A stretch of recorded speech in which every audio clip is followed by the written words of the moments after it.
Georgia is going to have a massive overhaul on the offensive line. 4 out of the 5 starters are likely going to need to be replaced. Monroe Freeling being the only one that is going to return to Georgia in 2025. So Jared Wilson, he just declared for the Senior Bowl, redshirt junior, redshirt senior. I think he'd been around for 4 years, waited his turn behind Cedric Van Pran, who started for 3 straight years. He was listed as a freak athlete. That's what the talk of the town was in the offseason. He's going to the Senior Bowl. That likely means he's going to the NFL draft. He's someone who could return. Xavier Truss, out of eligibility, playing right tackle.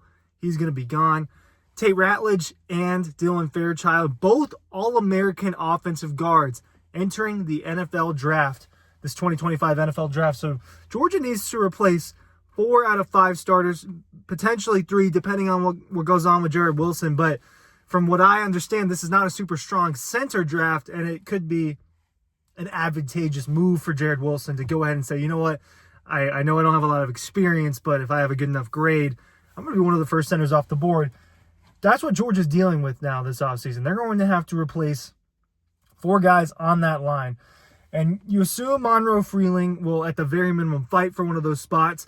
Now, he's a guy that's kind of under fire at the moment, and rightfully so to a certain extent, one of the scapegoats of the Sugar Bowl and what happened to Georgia down there against Notre Dame. He was the guy that messed up the protection at the end of the second half and allowed a guy just to run free right at Gunnar Stockton. Gunnar fumbles, right? It turns into a chain of events, and a few mistakes by Monroe Freeling in that game end up costing Georgia in a huge way. So, Monroe, if you're watching this, you know what you got to do.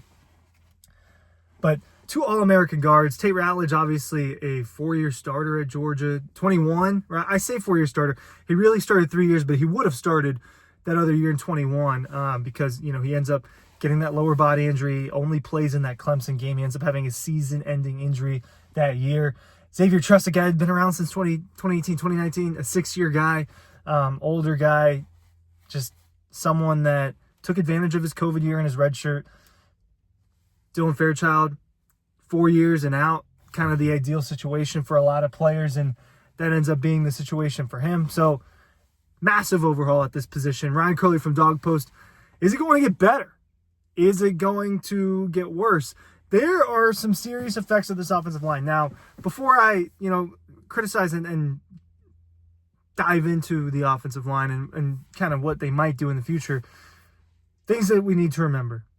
This Georgia offense was at times dysfunctional. It was at the very least not near consistent enough to perform at a championship level. That is the truth of the 2024 Georgia offense. It's something that most of us did not foresee.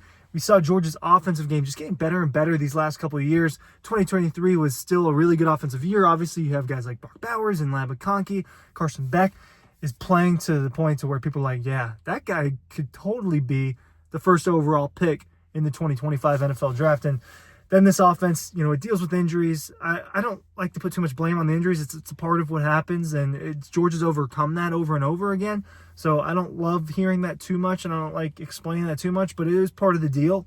And it was all over the place. And what was one of the biggest problems? Georgia could not run the football.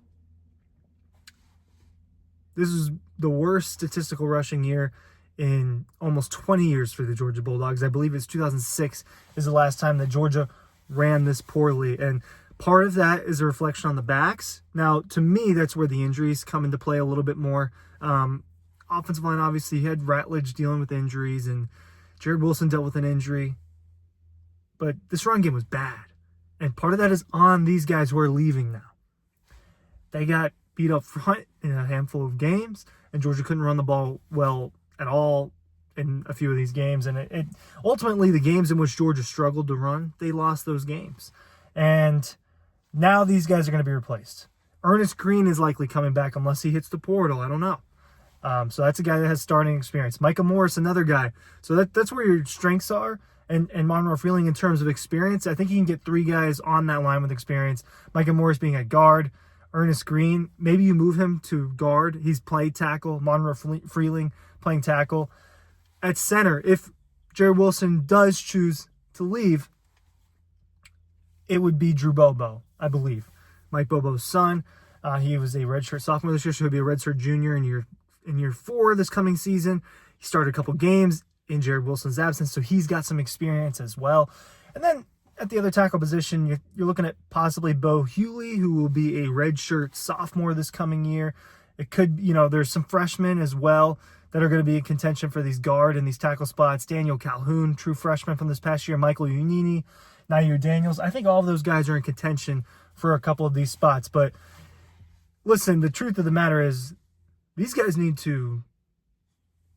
they got to block better. They just got to be better this coming season. It's not all on the offensive line as part of it, and the run game was just not good. Georgia ran for 1,746 yards. That's 14 games of action, which is typical to what they've been playing 14 or 15 games the last few years. So just comparing it to the last few years, you just see the decline. 1,746 yards. I'll give you I'll give you 3 or 4 seconds to guess what that ranked in the SEC. What do you think that ranked in the SEC? I'll let you ponder about that for a minute if you don't know that stat. 15th out of 16th. 15th out of 16. That is not up to an elite championship standard for Georgia. I'm just a guy in a car sitting here criticizing the Dogs, but this is the standard that they've set for themselves, and my job is to sit here and tell you the truth. 1,700 yards. 24 rushing touchdowns was not the worst in the conference, but you look at some of these other schools. Yards per game-wise, Georgia was second to last. And LSU is the only team. And LSU is a very pass-happy offense at the moment. So, some of these teams just should not be running the ball better. Should Missouri be running the ball that much better than Georgia, Florida, Oklahoma, all these schools? Mustering up 40, 50, 60, 70 more yards per game. In some instances, almost 100 yards, over 100 yards more per game than Georgia in the SEC. That's not going to cut it. In 2023, Georgia ran for 2,677 yards. That would have ranked second in the SEC this season. Would have ranked second in the SEC this season. That is the decline. That is the decline. The running game was bad. In 2022, the Dogs ran for 3,000 yards. 3,000 yards. McIntosh, Edwards, Milton, Branson Robinson. None of those guys are NFL starters. None of those guys are NFL starters. And at best, Kenny McIntosh right now is RB3, I believe, in Seattle. In 2021, Dogs ran for 2,800 yards, close to 3,000 yards. We're talking about a 1,000 to 1,300 yard difference in rushing this season, and the passing game was turning the ball over. Georgia could not run the ball well, and it really, really cost them this season. You look at Alabama, Georgia ran for under 100 yards. Kentucky outran Georgia.